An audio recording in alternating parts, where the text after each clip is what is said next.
Lumpiang gulay ang kamoteng, baging, kalabasa, carrots, at siya na aking sibuyas at bawang at pampalasa. Saka ng bawang, susunod ng sibuyas, saka ng bawang, sibuyas, at susunod ng kamote. Halo-halo ng konti. Halo ng konti pampalasa. Sunod ko ng kalabasa. Sunod ko din ng carrots. Ayan. Lagyan ko na ng paminta, konting asin. Halo-haloin. Lagyan ko lang konting tubig.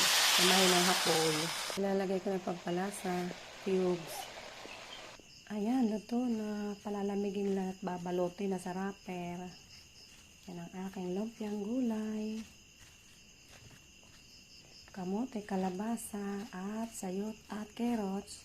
Ito naman yung sauce, niluluto ko na. Ayan, luto na ang sauce ng lumpiang gulay.